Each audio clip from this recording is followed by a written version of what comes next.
veux dire ceci. Notre combat d'aujourd'hui, ce n'est pas pour nous. Notre combat, c'est pour le futur. C'est pour nos enfants. Et le problème du Congo, c'est qu'on nous a volé notre futur. Au Congo, le futur n'existe pas. Et ce qui est malheureux, c'est que même la communauté internationale qui s'organise dans leur pays pour préparer le futur de leurs enfants, ils ferment les yeux sur tout ce qui se passe au Congo. Et les combats que nous menions aujourd'hui, c'est le combat de l'avenir du Congo. J'aimerais souligner quelque chose. À l'heure actuelle, et ça c'est un message, c'est l'appel que je lance au peuple congolais. À l'heure actuelle,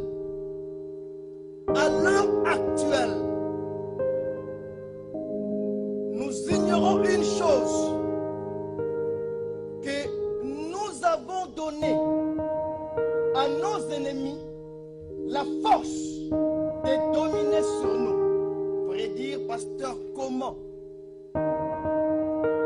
Nos comportements, nos divisions, nos haines tribales, nos religions, nos critiques, c'est ça ce qui fait que l'ennemi commence à régner sur nous.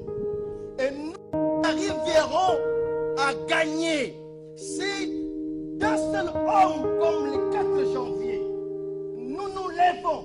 Vous regardez à l'autre, vous ne dites pas qu'il est Mungwande ou qu'il est Moulouba, ou qu'il est musulman, vous vous dites qu'il est congolais. Nous nous tenions le main.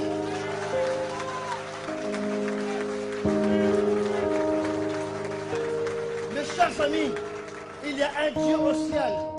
Et ce Dieu-là voit la misère qui est au Congo. Ce Dieu-là a dit que la terre est sacrée.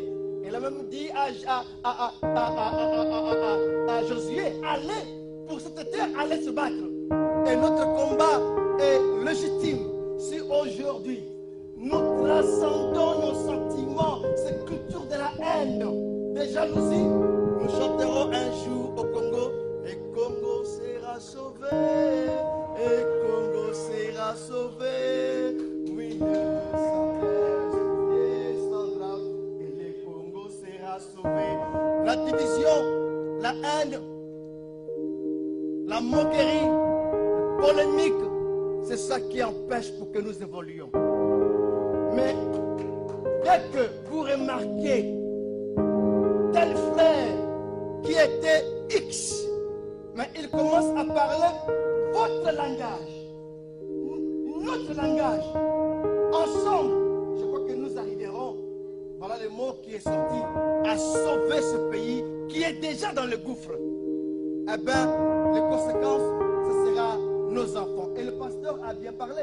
Il dit, nos enfants nous demanderont, qu'est-ce que vous avez pu faire, vous? Il dit ici.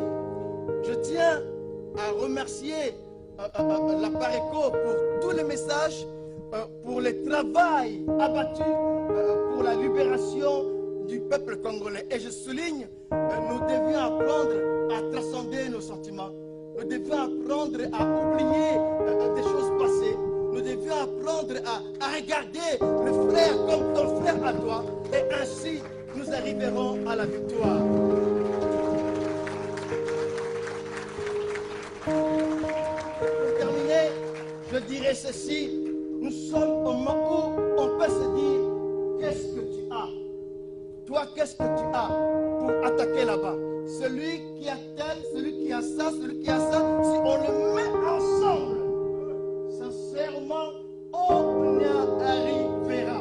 On ne peut pas, même à l'Amérique, ne peut pas dominer ou gagner un peuple uni. Un peuple uni, c'est la force. Un peuple uni, c'est la victoire. Un peuple uni, c'est la libération. Et dans tout cela, quand on se réunit, préparer ce langage. Tous les mots qui ont détruit, qui continuent à détruire notre pays. Il y a ce manque de sincérité. Il applaudit ici dans la salle, mais dehors, il est autre chose. Manque de sincérité. La deuxième chose, c'est l'hypocrisie. Nous, Congolais, nous sommes souvent des hypocrites. Si nous arrivons à être libérés de cet esprit de l'hypocrisie, nous arriverons. Et voilà cette dernière chose, ce qui est triste à le dire, c'est que nous, peuple congolais, nous sommes très corruptibles. Un Congolais peut vendre sa femme que par une promesse d'un don. Je ne dis pas qu'il y a un don,